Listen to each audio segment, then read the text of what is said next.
गुरु परंपरा योग संस्थान में आपका स्वागत है। आज हम लोग वशिष्ठ संहिता पढ़ने वाले हैं, जो अपना 8 ग्रंथ हमें सिलेबस में पढ़ना है, यूजीसी नेट के सिलेबस में। उसमें से हम लोग पढ़ चुके हैं, हठ प्रदीपिका पढ़ चुके हैं, हठ रत्नावली पढ़ चुके हैं, घिरण संहिता पढ़ चुके हैं, सिद्ध सिद्धांत पद्धति पढ़ चुके हैं, और हम लोग अब आ रहे हैं 5वें पर, जो कि वशिष्ठ संहिता है। वशिष्ठ संहिता में हम लोग शुरू करें उससे पहले एक चीज बताना चाहूंगा। अद्वैत वेदांत में जो शंकराचार्य जी का दिया हुआ सिद्धांत है, फिलॉसफी है, उसमें एक आता है जो हम लोग प्रार्थना अब तक करते थे, आज मैंने जानबूझ के नहीं किया, उसमें लंबी प्रार्थना है तो मैं गला खराब है, जिसमें कहा गया है ओम नारायणम पद्म भवम वशिष्ठम शक्तिम च तत्पुत्र पराशरम च। तो उसमें परंपरा बताई गई है, कौन किनके गुरु हुए, उनके शिष्य कौन हुए, उनके शिष्य कौन हुए, ये चर्चा आई है। तो वशिष्ठ संहिता में इसलिए मैं लेकर आया हुआ हूँ। वशिष्ठ संहिता में कहा गया है, वशिष्ठ जी खुद कहते हैं कि मैं ब्रह्मा जी का पुत्र हूँ, मानस पुत्र हूँ। ब्रह्मा जी से ही मुझे ब्रह्म विद्या का ज्ञान मिला हुआ है, और अपने ब्रह्म विद्या के ज्ञान को वशिष्ठ मुनि अपने पुत्र शक्ति जी को दे रहे हैं। तो तीन तो आपने यहाँ देख लिया, ब्रह्मा भगवान, उसके बाद आपने देखा वशिष्ठ जी, उसके बाद देखा शक्ति जी, तीन देखा। उससे ऊपर उससे नीचे का अद्वैत वेदांत में कहा जाता है कि नारायणम, जो नारायण भगवान है, उनसे उनके शिष्य हुए ब्रह्मा भगवान। एक उपनिषद में भी हम लोग पढ़ेंगे आगे। तो नारायण भगवान के शिष्य हुए ब्रह्मा भगवान और उनके नाभि कमल से कहा जाता है कि ब्रह्मा भगवान की उत्पत्ति हुई। फिर उनके पुत्र हुए वशिष्ठ मुनि, वशिष्ठ मुनि के पुत्र हुए शक्ति जी। तो पुत्र पुत्र से ही नहीं, जरूरी नहीं कि जो पुत्र है वो शिष्य भी हो, लेकिन यहाँ पुत्र और शिष्य प्लस कहीं पर पुत्र नहीं है तो शिष्य, मेन शिष्य की परंपरा बताई गई। गुरु की परंपरा। वशिष्ठ जी के पुत्र और शिष्य हुए शक्ति जी, शक्ति जी के पुत्र और शिष्य हुए उनके पुत्र पराशर जी, पराशर जी के पुत्र और शिष्य हुए व्यास जी, व्यास जी के पुत्र और शिष्य हुए सुखदेव जी। सुखदेव जी से फिर आगे बढ़ा हुआ है, वहां उससे आगे आया हुआ है गौड़पाद जी। गौड़पाद जी सुखदेव जी के शिष्य हुए, पुत्र नहीं थे, शिष्य थे। फिर गौड़पाद जी के शिष्य हुए गोविंद पाद जी, और गोविंद पाद जी के शिष्य हुए शंकराचार्य जी। फिर शंकराचार्य जी के 4 शिष्यों की चर्चा आती है। तो ये जानना हमें जरूरी था। अब हम यहाँ से पढ़ते हैं वशिष्ठ संहिता में क्या क्या बातें कही गई हैं। तो वशिष्ठ संहिता में अगर आए एग्जाम में किन के बीच संवाद है, तो वशिष्ठ मुनि और उनके पुत्र शक्ति के बीच में संवाद है। उससे पहले मैं ये जानना चाहूंगा, जो लोग शुरुआत में मेरी क्लास ज्वाइन कर रहे हैं, जैसे 1 महीने से थोड़ा ज्यादा हो गया, 1 महीने 8 दिन हो गए क्लास लेते हुए। तो जब हम लोगों ने हठ योग शुरू किया था, हठ योग का परिचय देखा था, तो उसमें देखा था 8 हठ ग्रंथ जो हमें सिलेबस में है, किन किन हठ ग्रंथ में संवाद के रूप में चर्चा है। उस 8 हठ ग्रंथ की चर्चा कर रहा हूँ, तो हैंड रेज करके बताइए, देखें याद है कि नहीं है। हाँ। वंदना जी बताएंगे। घेरण संहिता में है। राजा चंडपक कपाली और घेरण जी के बीच में। योग बीज में है। शिव जी पार्वती जी के बीच में। शिव संहिता में है, शिव जी और पार्वती जी के बीच में। और वशिष्ठ संहिता में वशिष्ठ जी और शक्ति जी के बीच में। अब हम लोग आते हैं वशिष्ठ संहिता में, एग्जाम में आ सकता है वशिष्ठ संहिता में किनके बीच संवाद है। वशिष्ठ मुनि और उनके पुत्र शक्ति जी के बीच में संवाद है। कई जगहों पर यह चर्चा आती है, क्या ये वशिष्ठ जी वही हैं जो रामचंद्र जी के गुरु थे या कोई और है। तो ये वही वशिष्ठ जी हैं, क्योंकि शक्ति जी की चर्चा आई हुई है, क्योंकि इनको ब्रह्मा जी का मानस पुत्र कहा गया है। तो ये वही वशिष्ठ जी हैं जो रामायण में जिनका जिक्र मिलता है, जिनका जिक्र वशिष्ठ संहिता में, और जिनका जिक्र योग वासिष्ठ में भी मिलता है। ये वही वशिष्ठ जी हैं। अब सवाल आता है वशिष्ठ संहिता में कितने अध्याय हैं। तो आपके सामने आप जो भी पुस्तक खरीदोगे, जैसे कैवल्य धाम की पुस्तक ज्यादातर लोग खरीदते हैं, या अलग अलग जगहों की भी वशिष्ठ संहिता की पुस्तक खरीदते हैं, आपको उसमें 6 अध्याय ही मिलता है, सिर्फ 6 अध्याय मिलेगा, सिर्फ 6 अध्याय। लेकिन जो मूल ग्रंथ है उसमें 8 अध्याय वाला है। वशिष्ठ संहिता भी कई बार आप ढूंढोगे तो अलग अलग नामों से आता है, वृद्ध वशिष्ठ संहिता, तो कंफ्यूज मत हो जाना, उसमें अलग अलग चर्चाएं चली जाती हैं, फिर जो है मामला गड़बड़ हो जाता है। वशिष्ठ संहिता में तो ऐसे कुल 8 अध्याय है, लेकिन 6 अध्याय योग से संबंधित है, 2 अध्याय आपका खगोल शास्त्र से संबंधित है, ज्योतिष से संबंधित है, तो योग संस्थानों ने जो उसको रिराइट किया, फिर से उसको दोबारा लिखा, जब लेखन हुआ तो उसमें 6 अध्याय को ही रखा गया, 2 अध्याय को हटा दिया गया, ज्योतिष और खगोल शास्त्र का अध्याय को हटाया गया, लेकिन उसके बावजूद खगोल के कुछ चीजें 6 अध्याय में भी रह गए। तो अब 8 अध्याय को अगर ओवरऑल लिया जाए तो 4 अध्याय को योग कांड कहा जाता है, बाकी 4 अध्याय को ज्ञान कांड के रूप में व्याख्याकार परिभाषित करते हैं। अगर ओवरऑल 8 ले, 4 योग कांड, 4 ज्ञान कांड लेते हैं। अब सवाल यह है कि कौन से 2 अध्याय ऐसे हुए जिनको हटाया गया, तो क्या सिर्फ 7वें और 8वें अध्याय को हटाया गया, या कोई अध्याय पीछे वाला आगे किया गया, ऐसा कुछ है? तो इसमें यह है जो 6 अध्याय लिया गया, जैसे केवल धाम की पुस्तक लेंगे तो उसमें साफ साफ लिखा हुआ है, स्वामी महेशानंद जी और डॉक्टर बाबूराम शर्मा जी ने मिलकर के लिखा हुआ है। उन्होंने लिखा है, स्पष्ट किया है कि 8वें अध्याय को 6ठे अध्याय के रूप में शामिल किया है। 8वें अध्याय को, यानी 8वें में योग की चर्चा थी, उसको 6ठे अध्याय में शामिल कर दिया, क्योंकि इसमें योग की चर्चा थी। 6ठे 7वें अध्याय को 7वें 8वें अध्याय के रूप में पुस्तक में जगह दी गई। तो 6ठा और 7वां अध्याय जो था उसको पीछे कर दिया, 8वें वाले अध्याय को पहले कर दिया। तो 8वां पीछे पहले कर दिया तो 5 तक तो सही था, 8वां वाला 6ठा बन गया, और जो 6ठा 7वां था उसको 7वां 8वां कर दिया, तो उसको एक तरीके से आउट ही कर दिया। तो इस तरह से अध्याय हो गए अब कुल 6 अध्याय, लेकिन ओवरऑल अध्याय कितने हैं? तो 8 अध्याय बताए गए हैं, ये ध्यान रखें। और काल कितना अनुमानित माना जाता है? तो 1150 ईस्वी माना जाता है। हालांकि इसको लेकर संशय की स्थिति हो सकती है कि वशिष्ठ मुनि तो बहुत पहले हुए, त्रेता युग में हुए, तो कैसे उनको माना जाए 1150 ईस्वी? तो इसको लेकर के बहुत रिसर्च का विषय हो सकता है ये। वशिष्ठ जी दोबारा आए या उनके किसी शिष्य ने लिखा उन्हीं के ज्ञान को बाद में, ऐसा कुछ हो सकता है। अलग अलग व्याख्याकारों के अलग अलग मत इसमें सामने आते रहे हैं, हम लोग इसमें नहीं जाए।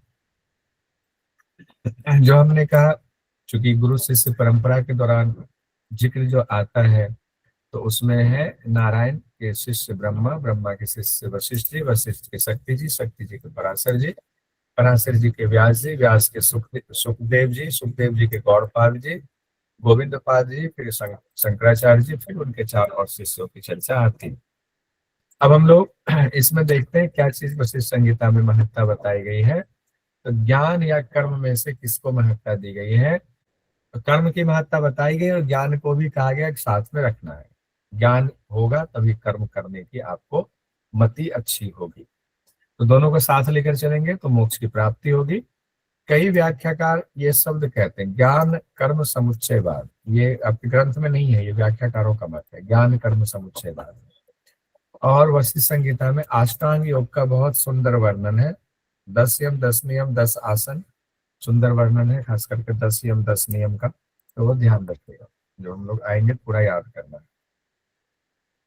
वशिष्ठ संहिता में पहले अध्याय में तो आपने देखा, दूसरे अध्याय में अगर आए तो नारी शोधन का विशेष वर्णन किया गया है। नारी शोधन को अष्टांग योग में नहीं जगह दी गई है, लेकिन नारी शोधन का वर्णन अलग से किया गया है। नारियों की शुद्धि हुए बिना आपको प्राणायाम का अभ्यास नहीं हो सकता है। तो नारी शोधन के दौरान ही 14 मुख्य नारियों की चर्चा है, 10 वायु और 18 मर्म स्थान के बारे में भी बताया गया है। 18 मर्म स्थान जो कि बहुत इंपॉर्टेंट है, यहाँ से क्वेश्चन पूछा भी जाता है। नारियों के बारे में सबसे खास वर्णन मिलता है, सुषुम्ना नारी को बीच में कहा गया है और कहा गया है कि उसको घेर करके बाकी सारी नारियां होती है, जो और किसी ग्रंथ में नारियों की इतनी सुंदर व्याख्या नहीं की गई है। और सुंदर व्याख्या होने के साथ साथ स्टूडेंट्स के लिए थोड़ा सा परेशानी का सबब भी बनता है, किस नारी के बीच में किसको माने, किसके ऊपर कौन किसके नीचे कौन, ऐसे सुषुम्ना बीच में घेर करके तो थोड़ी सी दिक्कत होती है इसमें। लेकिन जब आप टेबल बना करके पढ़ेंगे तो भी दिक्कत नहीं होगी। अब हम लोग मोटा मोटा देखते हैं कि जो 6 पटल हमको पढ़ना है, 8 में से 6 पढ़ना है। पटल भी कहा गया है, अध्याय भी कहा गया, उपदेश तो है ही, गुरु शिष्य को उपदेश देने, शिष्य को उपदेश, तो उपदेश हुआ ही है। प्रथम उपदेश में क्या कहा गया है? पुत्र शक्ति जी पहले सवाल कर रहे हैं जिज्ञासा करते हुए, ब्रह्म ज्ञान दीजिए, सवाल के बाद में फिर बात आती है कर्म क्या होता है, प्रवर्तक और निवर्तक कर्म आया हुआ है। फिर योग के 8 अंग का निरूपण किया गया है कि मुक्ति कहाँ से मिलेगी, तो योग के 8 अंगों का पालन करने से मुक्ति मिलेगी। फिर उसके बाद कहा गया है 8 अंगों में 4 जो है वो बहिरंग है और अंतिम 4 जो है वो अंतरंग है। यहाँ जब भी मैं पढ़ाता हूँ इस चीज को 2 बार क्लियर होगा, ये कभी कर देता हूँ, एक बाद में कर दूंगा। 8 अंगों में यम नियम आसन प्राणायाम को बहिरंग कहा गया है, धारणा प्रत्याहार धारणा ध्यान समाधि को अंतरंग कहा गया है। लेकिन इस पर बहस नहीं करेंगे। योग दर्शन में जो 8 अंग हैं उसमें शुरुआती 5 को बहिरंग कहा गया है, अंतिम 5 को अंतरंग कहा गया है। ठीक है, तो दोनों ग्रंथ का आप कंपेयर करके लिख लीजिएगा, इसमें कोई बहस नहीं। किसी ने पता चला सिर्फ योग दर्शन पढ़ा है तो वो बहस करेंगे कि नहीं शुरुआत के 5 अंग बहिरंग है। किसी ने सिर्फ वशिष्ठ संहिता पढ़ लिया वो कहेंगे नहीं मैं सही हूँ, दोनों सही है, बस अंतर इतना ही है एक ने हाथी का पूंछ पकड़ा, एक ने कान पकड़ा। तो हाथी की पूंछ के ज्ञान तक सीमित रह गया और एक सिर्फ कान तक सीमित रह गया। जिन्होंने संपूर्ण रूप से हाथी को देख लिया वो कहेंगे नहीं, कान अपनी जगह सूप की तरह ठीक है और पूंछ अपनी जगह सांप की तरह है, दोनों ठीक है, दोनों की तुलना नहीं हो सकती, दोनों का इंपॉर्टेंस अलग है। द्वितीय अध्याय में देखिए यम नियम आसन प्राणायाम प्रत्याहार धारणा ध्यान समाधि यानी अष्टांग योग का निरूपण हो रहा है प्रथम अध्याय में। द्वितीय अध्याय में आपको नाड़ी शोधन की चर्चा हो रही है और नाड़ी शोधन के चर्चा के दौरान ही हमने देखा हुआ है प्राण की चर्चा आई हुई है, कंद की चर्चा आई हुई है, देह मध्य क्या होता है उसकी सुंदर व्याख्या की गई है, 14 प्रमुख नाड़ी की चर्चा आई हुई है। अब प्रथम में जो 8 अंग बताए गए तो 3 अंग का निरूपण शुरुआत में कर दिया गया, यम नियम आसन का शुरुआत में। द्वितीय में फिर 8 अंग में से किसी अंग का नहीं दिया गया, सिर्फ नाड़ी शोधन है जो 8 अंगों में नहीं है। फिर तृतीय में प्राणायाम की चर्चा आई हुई है। तृतीय में प्राणायाम की चर्चा है और चतुर्थ में धारणा ध्यान समाधि की चर्चा है, ध्यान रखिएगा। चतुर्थ तक में अष्टांग योग कंप्लीट हो जाता है। पंचम और षष्ठ में अष्टांग योग से आगे की बात की गई है, उससे आगे की बात है। तृतीय में फिर प्राणायाम है, प्राणायाम में भी कौन सा कहा गया, प्रणव युक्त प्राणायाम कहा गया, प्रणवात्मक प्राणायाम की चर्चा आई हुई है और प्रणव के दौरान अ उ म की चर्चा है और उस दौरान देवी की चर्चा है। 3 देवियों को बताया गया है, अ उ म से जोड़ा गया है जो एग्जाम के लिए बहुत महत्वपूर्ण हो जाता है। और इसी में ही प्रत्याहार की भी चर्चा है, प्राणायाम प्रत्याहार तीसरे में है, धारणा ध्यान समाधि चौथे में है। तो प्रत्याहार 4 प्रकार का है, 18 मर्म स्थान की भी प्रत्याहार के दौरान 18 मर्म स्थान बताए गए। तो मर्म की चर्चा किस दौरान की गई है, प्रत्याहार के दौरान की गई है, ये ध्यान में रखेंगे। चतुर्थ में धारणा ध्यान समाधि है, ध्यान कुल 6 प्रकार के बताए गए हैं। वैसे ध्यान 2 प्रकार का है, ध्यान रखिएगा। एक कहा गया आपके सगुण और निर्गुण, सगुण 5 प्रकार के हैं, निर्गुण 1 हो गया, तो दोनों को मिला करके कुल जो है 6 प्रकार के बताए गए हैं। हमें ये भी ध्यान रखना पड़ेगा नहीं तो मामला गड़बड़ हो जाएगा। 5 है कि 2 है, 6 है कि 2 है, इसमें फंस जाएगा। अब चतुर्थ तक तो अष्टांग योग हमारा कंप्लीट हो गया। पंचम में जैसे हम पहुंचते हैं तो वहां आत्मा की चर्चा होती है। आत्मा क्या है, अब समाधि की वर्णन यहाँ हो रहा है तो समाधि के बारे में बताया गया होगा। वशिष्ठ जी ने बताया पुत्र शक्ति जी को, तो फिर उन्होंने सवाल पूछ दिया आत्मा, तो उसको अलग अध्याय में रखा गया है पंचम में। आत्मा क्या है, मृत्यु काल को कैसे जाना जाए, कैसे उसकी गणना किया जाए कि हम माने कि हमारी हमारे पास कितना समय है, ये शरीर मिला हुआ है, इस शरीर के पास कितना समय है, तो इस उसकी गणना कहा गया है कि विद्वान लोग इसकी गणना कर लेते हैं। फिर जीव की 4 अवस्था, 5 आयाम वाले विश्व का वर्णन भी किया गया है और इसी में थोड़ा सा आपको ज्योतिष वगैरह के बारे में भी थोड़ा बताएगा। पंचम तक तो अध्याय एज इट इज है जो 8 अध्याय से अगर जोड़कर देखें। छठा जो अध्याय है जो हम लोग यहाँ पढ़ने जा रहे हैं, ये ओरिजिनल ग्रंथ में, मूल ग्रंथ में ये 8वां अध्याय था, इसको कि जंप करा के छठे पर ले आया गया और छठा 7वां को 7वां 8वां करके थोड़ा सा साइड कर दिया गया योग के हिसाब से।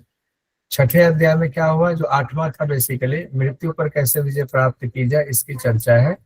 तो मृत्यु पर विजय प्राप्त करने के कई तरीके बताए गए हैं, ओंकार मंत्र का, त्र्यंबक मंत्र का और अनाहत पद्म में नारायण के जाप का, और भी कई चीजें हम लोग डिटेल में देखेंगे, उसकी चर्चा आई हुई है। और ये भी है आपके माफी चाहूंगा कि आज मैं आपको ये नोट्स मुझे पहले भेज देना चाहिए था, जो मुझसे गलती हुई। मैं क्लास के बाद आपको ये नोट्स भेज दूंगा ताकि आप आसानी से कल की क्लास के लिए तैयार होकर आए। अब वशिष्ठ संहिता में एक बार फिर से देख लेते हैं बहुत छोटे में, अभी हम लोगों ने थोड़ा सा डिटेल में देखा। प्रथम अध्याय में है कर्म के बारे में बताया गया, प्रवर्तक निर्वर्तक कर्म, योग के 8 अंग का नाम बताया गया है और उसमें से 3 अंग की व्याख्या की गई है, यम नियम और आसन की। द्वितीय उपदेश में 8 में से किसी अंग की व्याख्या नहीं है, नाड़ी शोधन की व्याख्या की गई। और जैसे नाड़ियों की शुद्धि होने की बात है तो नाड़ी शोधन है, तो 14 प्रमुख नाड़ियों की चर्चा यहीं पर होगी। फिर 10 प्राण है, नाड़ी शोधन के लिए प्राण की जरूरत होती है, 10 प्राण की चर्चा यहीं पर है। फिर जब नाड़ियों की शुद्धि कर लिया, प्राण को अच्छे से आवागमन करने लग गए, तो अब प्राणायाम करना है। तृतीय अध्याय में प्राणायाम और प्रत्याहार की चर्चा है। फिर चतुर्थ अध्याय में जो अष्टांग योग के 3 पार्ट रह गए, धारणा ध्यान समाधि, उसकी चर्चा चतुर्थ अध्याय में है। पंचम अध्याय आत्मा के बारे में जानकारी है, आत्मा क्या है। और छठे अध्याय में मृत्यु पर कैसे विजय प्राप्त की जाए, इसकी चर्चा आई हुई है। अब सवाल ये है, जो अष्टांग योग है तो कौन से कितने किसके कितने अंग बताए गए? जैसे यम बताया गया, 10 यम है, 10 नियम है, एक साथ हम लोग करते हैं, इसको याद करना है। और आसन कितने हैं? 10 आसन बताए गए। प्राणायाम 3 बताया गया, प्राणायाम 3 कहा गया, उसे ओंकार युक्त प्राणायाम है, प्रणवात्मक प्राणायाम कहा गया है। और प्रत्याहार 4 कहा गया है, धारणा 5, ध्यान 6 और समाधि को 1 कहा गया। ये देखिए, ये शुरुआत के मंत्र में है, इसीलिए हमने ये संख्या लिखा हुआ है। इसमें वशिष्ठ जी ने यही कहा हुआ है तो हमने मंत्र में लिख दिया हुआ है। एग्जाम में आए तो कितनी धारणा, तो धारणा में मत पहुंच जाना, शुरुआत वाले प्रथम उपदेश में पहुंचना, वहां पर आपको ये मंत्र मिल जाएगा। अब हम लोग शुरू करते हैं, पर प्रथम उपदेश से आते हैं। अब इस उपदेश में पहले वशिष्ठ जी के बारे में बताया जा रहा है कि वशिष्ठ जी हैं कौन, गुरु वशिष्ठ कौन है। जो भगवान रामचंद्र जी के भी गुरु हुए, तो उनकी क्या विशेषता रही है? तो कहा गया है कि वक्ताओं में श्रेष्ठ रहे हैं, वो वक्ताओं में श्रेष्ठ, उनसे सुंदर कोई नहीं बोल सकता है। त्रिकालज्ञ हैं, तीनों कालों को जानने वाले हैं, ज्ञ मतलब जानने वाले हैं। अनुत्तम है, एकदम उत्तम, उत्तमों में उत्तम है। सभी शास्त्रों के तत्व ज्ञाता है, तत्व से जानते हैं शास्त्रों को, हम लोग शास्त्रों को शब्द से जानते हैं, और गुरु वशिष्ठ जी के बारे में कहा गया तत्व से जानते हैं। योग में पारंगत है गुरु वशिष्ठ। सर्वभूत हितम कहा गया है, सभी प्राणियों के हितैषी उनको कहा गया है, सर्वभूत हितम, सभी प्राणियों के हितैषी। वो शांत रहने वाले, सत्यनिष्ठ है। गत क्लमम कहा गया है उनको, सभी प्राणियों के गुणों के ज्ञाता है वो। परोपकारी है, जितेंद्रिय है, इंद्रियों पर विजय प्राप्त है। जित क्रोध है, क्रोध पर विजय प्राप्त है। ब्रह्मज्ञ है, यानी ब्रह्म को जानने वाले, साक्षात करने वाले कर चुके हैं। ब्राह्मणों के लिए प्रिय है वो, तपोवन में रहने वाले हैं वो। भद्र है, सदा अध्ययनशील है। ब्रह्मज्ञों और ब्राह्मणों द्वारा सेवित है, सदा धर्मव्रत रहने वाले हैं, नियम पूर्वक कर्म का अनुष्ठान किए हुए हैं। ऐसे अत्यंत दयालु पिता मुनि वशिष्ठ को भूमि पर दंडवत प्रणाम करके श्रद्धा पूर्वक शक्ति जी सवाल पूछेंगे। तो दयालु पिता है जिनके बारे में इतनी व्याख्या की गई है, तो उनसे ज्ञान लेना है तो झुकना पड़ेगा, फिर पुत्र को भी शिष्यत्व ग्रहण करना पड़ेगा, तभी ज्ञान मिलेगा। तो शक्ति जी क्या प्रश्न कर रहे हैं, देखिए। एक ऐसी तस्वीर हमने बनाई है जिससे बोध हो कि शायद ये शक्ति जी होंगे, और ये पिता वशिष्ठ जी हैं। सांकेतिक की तस्वीर है। शक्ति जी पूछ रहे हैं, हे भगवान, मैं मंद बुद्धि और भयों से, अनेक भयों से युक्त हूँ। जन्म मृत्यु जरा आदि से युक्त हूँ। जन्म और मृत्यु तो हो ही रहा है, जरा मतलब बुढ़ापा, और तमाम तरह के रोग कुछ तो आए हैं, कुछ आने वाले हैं, उनसे युक्त हूँ। इन बहुविध दुखों से भरे संसार में, ये जो तरह तरह के दुख भरे ये संसार है, इसमें किस तरह से इससे मुक्ति प्राप्त की जा सकती है? कैसे हम ज्ञान प्राप्त करें इन दुख के बीच में रहते हुए भी, और कैसे हमें मुक्ति मिले इस संसार से, इसके बारे में हमें बताइए। और उन्होंने श्रद्धा पूर्वक पूछा, तो श्रद्धा पूर्वक पूछा हुआ इसीलिए उनको मिलेगा ज्ञान। अब पिता को भी पता है कि पुत्र की क्या क्वालिटी है, तो कहते हैं, बुद्धिमानों में तुम श्रेष्ठ हो हे शक्ति, उठो। साष्टांग नमन किया था, कहा उठो, तुम्हारा कल्याण हो। संसार छुड़ाने वाले सुखकारी सनातन उपाय को तुमसे कहता हूं। उनको गले लगाया। अब और उनके लिए 3 शब्दों का इस्तेमाल किया, मुनि शार्दुल, गुरु भक्त और जितेंद्रिय। वो भी जितेंद्रिय थे देखिए, तभी उनमें ब्रह्म विद्या की जिज्ञासा जागी। मुनि शार्दुल कहा गया उनको, गुरु भक्त कहा गया उनको, जितेंद्रिय कहा गया उनको। कह रहे हैं वशिष्ठ मुनि कि ब्रह्मा भगवान ने जो मुक्ति का उपाय मुझे बताया है, मैं अब तुमको वही मुक्ति का उपाय सुनाता हूँ। क्योंकि अपनी तरफ से कुछ नहीं, ब्रह्मा भगवान ने ब्रह्म विद्या का ज्ञान दिया हुआ था शक्ति जी को, इनको वशिष्ठ जी को। वशिष्ठ जी अपने पुत्र और अपने शिष्य शक्ति जी को उसी ज्ञान को देंगे, और ये कहते हुए दे रहे हैं कि मुझे ब्रह्मा भगवान ने दिया हुआ। ऐसे कहते हैं। एक समय की बात है, पद्मासन में सुखपूर्वक बैठे हुए थे मेरे पिता चतुर्भुज ब्रह्मा भगवान। वो अविनाशी हैं, सृष्टा भगवान, सृष्टा है वो, यानी कि सृष्टि को रचने वाले को सृष्टा कहा जाता है। उन ब्रह्मा भगवान के पास जाकर के मैंने स्तुति की। देखिए, पद्मासन में सुखपूर्वक बैठे भी, हम लोग तो पद्मासन लगाते हैं ना, वैसे पद्मासन का पद्म कमल के आसन की बात भी है, और पद्मासन एक आसन भी होता है जो पांव से हम लोग लगाते हैं। दोनों बातें यहाँ समाहित है।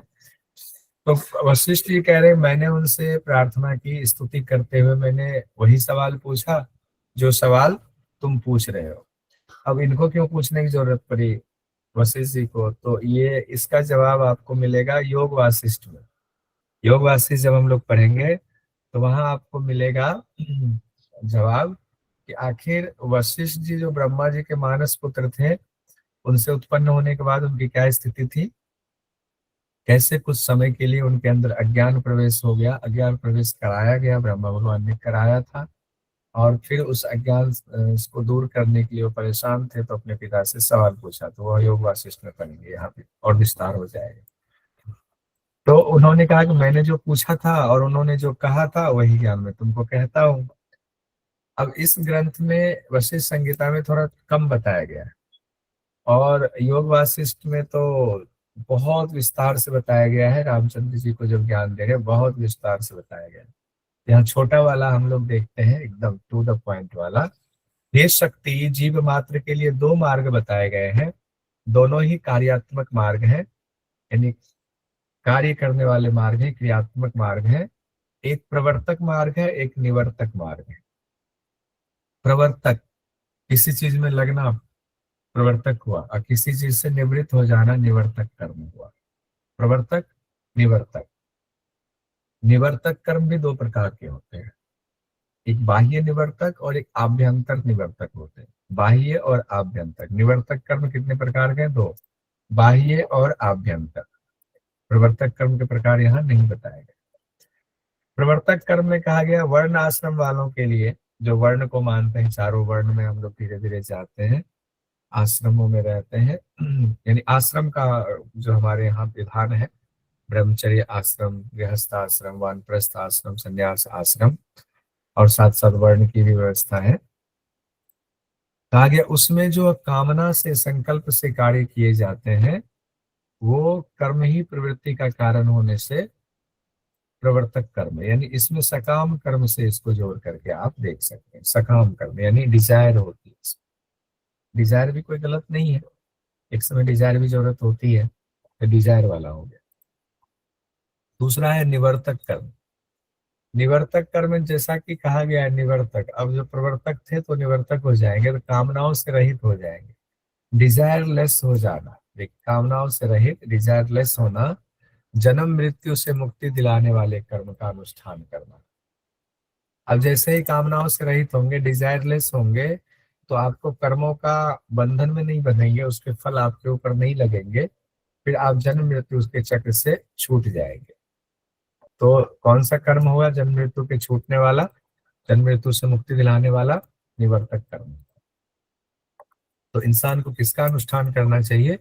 निवर्तक कर्म का अनुष्ठान करना चाहिए। निवर्तक कर्म भी 2 प्रकार के कहे गए हैं। वशिष्ठ मुनि अपने पुत्र शक्ति जी से कहते हैं कि निवर्तक कर्म 2 प्रकार के कहे गए हैं, यानी डिजायरलेस होना भी 2 तरीके से होता है। एक कहा गया बाह्य, बाहर से, एक कहा गया आभ्यंतर, अंदर से। वेद सम्मत साधनों से बाहरी क्रियाएं ही बाह्य निवर्तक कर्म है, और दूसरा आभ्यंतर में बुद्धि द्वारा मानसिक तौर पर आत्मा का अनुष्ठान ही आभ्यंतर निवर्तक कर्म है। अब लीजिए, बाह्य जो निवर्तक कर्म है उसमें कहा गया है कि वेद में जिस तरीके से आपको कहा गया है कर्म करने के लिए, तो वेद में तो है कर्म करने की चर्चा है, और जब वेद में, वेद के अंतिम अंग में पहुंचेंगे, वेदांत में पहुंचेंगे जिसको उपनिषद कहा गया है अंतिम भाग में, तो वहां पर तो डिजायरलेस होने की बात कही गई कि आप कर्म कीजिए, जो आपका पुरुषार्थ है कीजिए, लेकिन आपको आसक्ति में नहीं बनना है, कर्मफल की आसक्ति से दूर रहना है। तो ये हो गया, अगर वेद सम्मत आप क्रिया करते हैं, कर्म करते हैं, तो बाह्य निवर्तक कर्म है। और जब आप साधना में लीन हो जाते हैं, आत्मा का ही अनुसंधान कर रहे होते हैं, आत्मा का ही अनुष्ठान कर रहे होते हैं, तो ये हो गया अंदर से आत्मा का आप कर रहे हैं, तो आभ्यंतर निवर्तक कर्म। अंतर समझ में आ गया? क्योंकि एग्जाम में हो सकता है पूछ दे, अभी तक नहीं पूछा गया लेकिन पूछा जा सकता है। विशेष निर्देश में फिर यहाँ पर कहते हैं वशिष्ठ मुनि अपने पुत्र शक्ति जी से, हे पुत्र, इनमें भी जो आभ्यंतक कर्म कहे गए, आभ्यंतक निवर्तक कर्म कहे गए हैं, नित्य विधि पूर्वक ज्ञान और भक्ति से युक्त होकर करना चाहिए। देखिए, ज्ञान और भक्ति के बिना कुछ भी नहीं होता है। जब तक आपको ज्ञान नहीं होगा तो आत्मा का अनुष्ठान कैसे करेंगे? नहीं कर सकते आत्मा का अनुष्ठान। और भक्ति नहीं होगी गुरु के प्रति और उस अनुष्ठान के प्रति, अनुष्ठान पूरा नहीं होगा। जब दोनों चीजें होंगी, ज्ञान भी है और भक्ति भी है, तब अनुष्ठान करना है, तब सदा आनंद की प्राप्ति होगी। हे पुत्र, फिर अपने पुत्र शक्ति जैसे कह रहे वशिष्ठ मुनि, ज्ञानी और मुमुक्षु भी कर्म का ही अनुष्ठान करते हैं। ज्ञानी जो बहुत प्रकांड विद्वान है, उनको वेद धर्म सब कुछ पता है, उनको ज्ञानी है। अब ज्ञानी से तात्पर्य आत्मज्ञानी से नहीं है। आत्मा के बारे में जानना और आत्मा को साक्षात कर लेना दोनों अलग अलग चीजें। इस आत्मा के बारे में तो हम लोग भी अब जान गए हैं, थोड़ा बहुत तो जान ही गए हैं। इतना कह सकते हैं ना, इतना अहंकार के साथ हम लोग कह देते हैं कि आत्मा के बारे में हमने इस ग्रंथ में पढ़ा हुआ है, तो पढ़ा है सिर्फ। हमारे अंदर आत्मा, अपने अंदर आत्मा कभी देखा है? खोद खोद कभी नहीं देख पाए हैं। तो हम लोग हैं सतही ज्ञानी। और मुमुक्षु, जब ज्ञान होता है तो ज्ञान से मुमुक्षुत्व उत्पन्न होता है। अच्छा, आत्मा होती है ऐसा हमारे ऋषियों ने कहा है, तो मतलब होता है, हमने मान लिया, ये ज्ञान हो गया कि आत्मा होती है और आत्मा की वजह से ही सारा कुछ है, और आत्मा निर्लिप्त होती है, आत्मा त्रिगुणात्मक नहीं होती है, और आत्मा में अवस्थित होना चाहिए, असली स्वरूप हमारा वही है। जब हम ये जान गए, ये ज्ञान हमें हो गया, अक्षर ज्ञान, तो मन में क्या हुआ? जिज्ञासा उत्पन्न हो गई। तो जो जिज्ञासा उत्पन्न हुई, जिज्ञासा में जो प्रबल जिज्ञासा हो गई, अब तो हमें आत्मा का दर्शन करना, अब तो हमें गुरु ढूंढना है, तो मुमुक्षु हो गए। तो जो ज्ञानी है और जो मुमुक्षु है, वो भी कर्म का अनुष्ठान करते हैं, कर्म के बिना कुछ नहीं होता है। इसीलिए हे पुत्र, तुम भी उन्हीं कर्मों का अनुष्ठान करो। और कैसे? ज्ञान पूर्वक आचरण करो। ज्ञान तो जरूरी है। फिर शक्ति जी प्रश्न पूछते हैं। अब देखिए, यहां तक हो गया बात। अब शक्ति जी क्या प्रश्न पूछ रहे हैं? कहा गया ज्ञान पूर्वक अनुष्ठान करो कर्मों का। तो ज्ञान पूर्वक कर्मों का अनुष्ठान कैसे करेंगे? तो हे प्रभु, दोनों कर्मों को ज्ञान पूर्वक करने से मुक्ति मिलती है, दोनों कर्म कहा जाए। तो मुझे ज्ञान का स्वरूप बताइए। तो अब ज्ञान पूर्वक हम दोनों कर्म कैसे करें? प्रवर्तक हो या निवर्तक कर्म, या निवर्तक में दो कर्म कहे गए हैं, एक कहा गया बाह्य, एक आंतरिक। तो हमें कर्म करना है, निवर्तक कर्म इनको करना है। यहाँ पर उस दो कर्म की चर्चा हो रही है, लेकिन कहा है ज्ञान पूर्वक करेंगे, तो ज्ञान जानेंगे ज्ञान क्या होता है तब तो करेंगे। तो हमें बताइए ज्ञान क्या होता है? ज्ञान क्या होता है? कौन पूछ रहे? शक्ति जी पूछ रहे अपने पिता से। तब पिता बताएंगे ज्ञान क्या होता है। बहुत सुंदर व्याख्या यहाँ पर है। देखिएगा, यहाँ पर उलझने का चांस होता है, तो यहाँ पर ध्यान से रखिए मन को, एकदम पूरा उलझेंगे नहीं। ज्ञान को योग रूप ही समझो। योग आत्मा की ओर ले जाता है। वह योग 8 अंगों से संयुक्त है, यानी ज्ञान योग ही ज्ञान है, योग ही ज्ञान है। और वो योग आत्मा की ओर ले जाता है, और वो योग 8 अंगों वाला यानी अष्टांग योग है, वही सबके लिए धर्म है। अब देखिए, एक ही लाइन में इतनी सारी बातें कह दी गई। ज्ञान योग है, योग आत्मा की ओर ले जाता है, योग 8 अंगों वाला है, वही धर्म है। बहुत सुंदर। आगे बढ़ते हैं। 8 अंग वाला है, तो 8 अंग के नाम बता रहे हैं। हे तपोधन, अपने पुत्र शक्ति जी से कह रहे हैं, यम नियम आसन प्राणायाम प्रत्याहार धारणा ध्यान समाधि, ये 8 अंग है। ये तो सबको याद हो, इस पे ज्यादा रोकने की जरूरत है नहीं। यम नियम आसन प्राणायाम प्रत्याहार धारणा ध्यान समाधि, चलिए 8 का रंग बदल देते हैं, क्योंकि ये 8 जो है आपके वो है भाई अंतरंग है, और शुरुआती 4 जो है वो बहिरंग है। तो इनमें प्रारंभ के 4 कहा गया बहिरंग है, और अंतिम के 4 जो है अंतरंग कहा गया है। ये भी एग्जाम के लिए महत्वपूर्ण है, इसको स्पेशल डायरी में जरूर नोट कीजिएगा। बहिरंग हो गए यम नियम आसन प्राणायाम, अंतरंग हो गए प्रत्याहार धारणा ध्यान समाधि। प्रत्याहार धारणा ध्यान समाधि ये अंतरंग हो गए। फिर कहा गया हे पुत्र, यम 10 प्रकार का बताया गया है, नियम के भी 10 प्रकार कहे गए। आसनों में 10 उत्तम आसन है, उनमें भी मुक्ति के लिए 4 उत्तम है। प्राणायाम 3 प्रकार के, प्रत्याहार के 4 प्रकार, धारणा 5 प्रकार, ध्यान के 6 प्रकार। उसमें बात हुई थी ना कहाँ पर है ये, तो प्रथम उपदेश में ही कहा गया है। यम 10, नियम 10, आसन 10, प्राणायाम 3, प्रत्याहार 4, धारणा 5, ध्यान 6, समाधि 1। क्योंकि इसमें संशय ये होता है कि प्राणायाम तो एक ही बताया गया, प्रणव युक्त प्राणायाम, फिर 3 प्राणायाम कैसे हो गया। तो यहाँ पर कहा गया है प्रथम में प्राणायाम 3 प्रकार का, उमा से युक्त है इसलिए 3 प्रकार का हो गया। अब हम लोग आते हैं 10 यम और 10 नियम में। आज हम लोग 10 यम 10 नियम पढ़ेंगे, जानेंगे, और कल जब हम लोग आएंगे क्लास में तो कल हम लोग इसको याद करके आएंगे, और फिर इसमें पहले हम लोग सवाल जवाब कर लेंगे। आप हैंड रेज करके बता दीजिएगा, फिर हम लोग आगे 10 आसन की चर्चा करेंगे। तो 10 यम में कहा गया है अहिंसा सत्य अस्तेय ब्रह्मचर्य धृति क्षमा दया आर्जव मिताहार और शौच, ये 10 यम है। 10 नियम में कहा गया है तप संतोष आस्तिक दान, तप संतोष आस्तिक दान, ईश्वर पूजन सिद्धांत श्रवण, ईश्वर पूजन सिद्धांत श्रवण, ह्रीमति जप और व्रत, ह्रीमति जप और व्रत, ये हो गए 10। अहिंसा सत्य अस्तेय ब्रह्मचर्य, हमें याद भी उसे पीछे पीछे बोल जाइए, 3-4 बार 5 बार मैं बोलता हूँ, बोल जाइए माइक बंद रख के। अहिंसा सत्य अस्तेय ब्रह्मचर्य, अहिंसा सत्य अस्तेय ब्रह्मचर्य, अहिंसा सत्य अस्तेय ब्रह्मचर्य, धृति क्षमा दया, धृति क्षमा दया, आर्जव मिताहार शौच, धृति क्षमा दया, 4 चलिए 4 इसको कीजिए, 4-4 कीजिए, फिर लास्ट में 2। धृति क्षमा दया आर्जव, धृति क्षमा दया आर्जव, धृति क्षमा दया आर्जव, मिताहार और शौच, मिताहार और शौच, ये हो गए 10 यम। फिर 10 नियम कहे गए हैं। तप संतोष आस्तिक दान, तप संतोष आस्तिक दान, इसमें 4 शुरुआत में एक साथ बोलिए, तप संतोष आस्तिक दान, तप संतोष आस्तिक दान, तप संतोष आस्तिक दान, ईश्वर पूजन सिद्धांत श्रवण, ईश्वर पूजन सिद्धांत श्रवण, ईश्वर पूजन सिद्धांत श्रवण, श्रीमती जप और व्रत, श्रीमती जप और व्रत, श्रीमती जी जप व्रत करती है, ऐसा कुछ।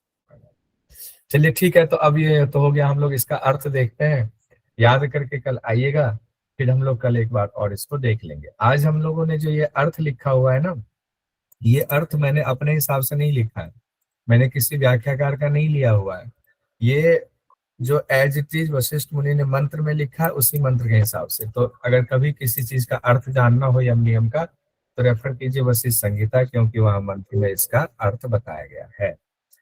अहिंसा के बारे में कहा गया है कर्म मन और वचन से हमेशा प्राणियों को पीड़ा ना देना ही अहिंसा है। कर्म से, मन से, वचन से प्राणियों को पीड़ा ना देना अहिंसा कहा गया है। शास्त्रोक्त कर्म यदि पीड़ा देने वाला है तो वह भी हिंसा है, ऐसा कहा गया है। अब देखिए, शास्त्रोक्त कर्म यदि पीड़ा देने वाला है तो वह हिंसा है, पीड़ा देने वाला नहीं है तो वह अहिंसा है। अब इसका अर्थ लगाते रहिए, सीधा सीधा इन्होंने साफ साफ लिख दिया हुआ अहिंसा के बारे में। अब हम लोग सत्य पर आते हैं। सत्य के बारे में खुद वशिष्ठ मुनि ने क्या लिखा है, सबके हित के लिए न्याय के मुताबिक जो बोला जाता है वही सत्य है। सबके हित के लिए, अब यहाँ एक चीज जोड़ दिया है, सबके हित के लिए न्याय के मुताबिक जो बोला जाता है वही सत्य है। इसमें सिर्फ ये नहीं बोला गया कि जो सत्य है उसी को हूबहू कह देना सत्य है, ये नहीं कहा गया, ये ध्यान दीजिएगा, थोड़ा सा अंतर है। सबके हित के लिए अन्याय के मुताबिक, दो चीजें जोड़ी गई है बातें।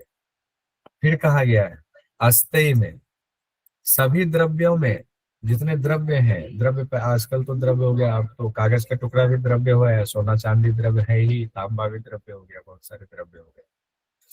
सभी द्रव्यों में कर्म मन और वचन से निष्प्रिय रहने को ही तत्वदर्शियों ने अस्तय कहा। तो जितने द्रव्य हैं उनमें कर्म से, मन से, वचन से निष्प्रिय रहना, यही अस्तय है। निष्प्रिय का मतलब क्या होता है? बिल्कुल अनासक्त रहना, जरूरत ही नहीं, नहीं चाहिए हमें। स्प्रे तो हुआ कि हम अपने पालन के लिए कर्तव्य करते हैं और हमें जितनी जरूरत है उतना तो हमें चाहिए ही, तो उनके प्रति रहता है कितना मिल जाए। और निष्प्रिय में तो जिसकी जरूरत है उससे भी अनासक्त हो जाते हैं, बिल्कुल निष्प्रिय, चाहिए नहीं, कुछ नहीं, किसी के प्रति आसक्ति नहीं, मिल गया ठीक, नहीं मिला ठीक, बहुत बढ़िया, कोई दिक्कत नहीं, निष्प्रिय। तो द्रव्यों में निष्प्रिय होना। अब देखिए हम लोग अस्तय हैं क्या? नहीं है, अभी तक तो नहीं है, तो आगे का पता। अब देखिए ब्रह्मचर्य में तीन चीजें बताई गई। अब ब्रह्मचर्य की अगर शब्द ऐसे दे दें तो सब आदमी अपने अपने हिसाब से व्याख्या करते हैं, लेकिन वशिष्ठ मुनि ने ब्रह्मचर्य के बारे में तीन चीजें बताई है। कौन सी तीन चीजें बताई है? वो बहु मंत्र में लिखा है, हम उसी को लेकर चलेंगे। सभी जीवों में हमेशा कर्म मन और वचन से मैथुन का त्याग ब्रह्मचर्य है। एक तो मैथुन वाली बात आ गई, मैथुन, और मैथुन में भी देखिए सभी जीवों में हमेशा कर्म मन और वचन से, तीनों को जोड़ दिया, ये नहीं सिर्फ कर्म से, मन और वचन से भी मैथुन का त्याग ब्रह्मचर्य। उसके बाद दूसरा, एक तो मैथुन वाला हुआ, दूसरा देखिए ब्रह्मचर्य का क्या अर्थ कहा गया है। गृहस्थ आश्रम के लिए शास्त्र मुताबिक स्वपत्नी से समागम ही ब्रह्मचर्य है।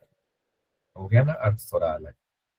तो अपनी व्याख्या लगाने से अच्छा है कि यहाँ पर वशिष्ठ मुनि की व्याख्या लगाए। फिर कहा गया गुरु सेवा में लगे रहना ही ब्रह्मचर्य है। अब देखिए तीसरा हो गया, गुरु सेवा में लगे रहना ब्रह्मचर्य है।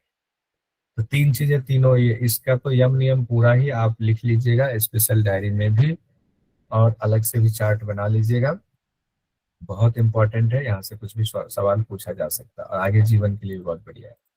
पांचवा है धृति वाला, जिसमें वशिष्ठ मुनि अपने पुत्र शक्ति, जिसे कहते हैं अर्थ की हानि, बंधु बांधवों का वियोग। अगर आपके अर्थ की हानि हो जाए, रुपये पैसों को, बंधु बांधवों का वियोग हो जाए, कोई बंधु बांधव में किसी को कुछ हो गया, संपदा हमारी नष्ट हो जाए या संपदा बहुत सारी प्राप्ति हो जाए, तो हानि होना, प्राप्ति होना, पिछुड़ना, कुछ भी हो, हर स्थिति में ही चित्त को स्थिर रखना धृति है। चित्त को स्थिर रखना ही धृति कहा गया है। फिर कहा गया क्षमा, प्रिय अप्रिय ऐसा कुछ भी होने पर सभी जीवों में समता का भाव रखना क्षमा है। प्रिय हो अप्रिय हो, ऐसा कुछ भी होने पर सभी जीवों में समता का भाव रखना क्षमा है। ठीक है, प्रिय अप्रिय ऐसा कुछ भी होने पर सभी जीवों में समता का भाव क्षमा है। हमें अभी किसी का प्रिय होता है, हम उसके साथ अच्छा अच्छा करते हैं, अच्छा अच्छा बोलते हैं, और जरा सा हमारे मन मुताबिक नहीं चला तो फिर तो उनको जो है, फिर तो वो क्या है सुझाने लीजिए। फिर दया सातवें नंबर पर आया हुआ है। दूसरों के प्रति, बंधु वर्ग के प्रति, मित्रों के प्रति या फिर द्वेष करने वालों के प्रति भी हमेशा करुणा का भाव रखना ही दया है। दूसरों के प्रति भी करुणा का भाव हो, बंधु वर्ग के प्रति भी करुणा का भाव हो, मित्रों के प्रति भी करुणा का भाव हो, और द्वेष करने वाले भी कहा गया, जो द्वेष आपसे करते हैं उनके प्रति भी करुणा का भाव रखना दया है। आर्जव में दया का मतलब ये नहीं कि जो शत्रु के प्रति नहीं रख रहे हैं, शत्रु भी आर्जव, आर्जव हम लोग सीधा कहते हैं ना एक लाइन में, आर्जव का क्या अर्थ कहते हैं हम लोग? सरलता कहते हैं, यही अर्थ लगाते हैं, यही अर्थ लगाया भी जाता है ज्यादातर जगहों पर। अब यहाँ क्या कहा गया है देख लीजिए, विहित यानी शास्त्रगत, विहित कर्म कहते हैं, विहित कर्म यानी शास्त्रगत कर्म, विहित हो या ना हो, शास्त्रगत हो या ना हो, दोनों ही स्थिति में मन वचन और कर्म से प्रवृत्ति या निवृत्ति में एक रूप रहना आर्जव है। लीजिए, प्रवृत्ति और निवृत्ति में एक रूप रहना यानी समता की स्थिति को आर्जव कहा गया। सम बने रहना, चाहे वो विहित है चाहे शास्त्रगत नहीं है, मन से कर्म से वचन से प्रवृत्त होना है कि निवृत्त होना है, सम रहे। जब सम हो जाएंगे तो सारा झंझट ही खत्म। सरलता की सबसे सुंदर वहां भी जाऊंगा व्याख्या की गई है। ठीक है, तो ये भी इंपॉर्टेंट है, अलग तरह की व्याख्या की गई है। फिर मिताहार, मिताहार से तो कई बार सवाल पूछा गया है, कई बार आया, इस बार भी आया हुआ था मिताहार से सवाल का। मिताहार में कहा गया मात्रा के हिसाब से सबके लिए मिताहार की अलग अलग व्याख्या की गई है। इसमें एक लाइन यहाँ छूटा हुआ भी जोड़ देंगे। मुनि के लिए 8 कौर कहा गया है, यानी सन्यासी के लिए 8 कौर भोजन करना चाहिए। अरण्यवासी यानी कि जो वानप्रस्थ में रहते हैं, वानप्रस्थ आश्रम में, उनके लिए 16 कौर कहा गया है। जो गृहस्थ है उनके लिए कहा गया 32 कौर भोजन कीजिए, और जो ब्रह्मचारी है उनको कहा गया आवश्यकता अनुसार कीजिए। और उनके अलावे एक और आया हुआ है, उनके लिए भी हम लोग देख लेते हैं। अन्य लोगों के लिए सर, अन्य लोग, आहार से कम। इसमें अलग अलग जगहों पर इसकी व्याख्या अलग अलग तरीके से की जाती है, अन्य लोगों वाली व्याख्या। तो मैं एक व्याख्या लेता हूँ, दूसरी व्याख्या में कई बार अलग चीजें आ जाती, दो चीजें अलग अलग हो जाती। इसमें कहा गया है इच्छानुसार भोजन हो गया, यथेष्ट भोजन ब्रह्मचारियों के लिए, और अन्य लोग अल्प मात्रा में भोजन करें, यानी उनके लिए मिताहार का, उनको मिताहार भी कहा गया। क्या कहा गया है? अन्य लोग अल्प मात्रा में भोजन करें, इसे ही मिताहार कहा गया। अन्य लोग कौन है, इसके बारे में व्याख्या नहीं की गई है, इसकी व्याख्या नहीं की, लेकिन एक लाइन 50वें नंबर का ये मंत्र है, लास्ट वाली लाइन यही कहा गया है कि अन्य जो है उनको अल्प मात्रा में भोजन करना चाहिए, यही कहा। तो ये अभी तक यहाँ से क्वेश्चन नहीं पूछा गया है, तो क्या पता कभी इससे भी क्वेश्चन पूछ दे, अन्य लोगों के लिए क्या कहा गया है, तो इसको भी अलग से नोट कर लीजिएगा। अब हम लोग आते हैं 10वें यम पर, जो है शौच। 10वां यम है शौच। शौच 2 प्रकार का बताया गया है, बाह्य शौच और आभ्यंतर शौच। मिट्टी और जल से शुद्धि की क्रिया बाह्य शौच है, मिट्टी और जल से। और मन की शुद्धि को अंतरंग शौच कहा गया। बहुत सिंपल है, मन की शुद्धि कैसे होती है ये भी बताया गया है। धर्म के आचरण से मन की शुद्धि होती है, और अध्यात्म विद्या से मन की शुद्धि होती है। मन की शुद्धि कैसे होती है? धर्म के आचरण से मन की शुद्धि होती है, अध्यात्म विद्या से मन की शुद्धि होती है। ये 2 चीजें बताई गई हैं इंपॉर्टेंट। ठीक है, हमारा यम कंप्लीट हो गया। नियम हम लोग कल पढ़ेंगे, और कल याद करके यम नियम आइएगा 10-10। तो कल हम लोग यम का एक बार रिवीजन करेंगे, और नियम को जो है कल हम लोग पढ़ते हुए आगे बढ़ जाएंगे।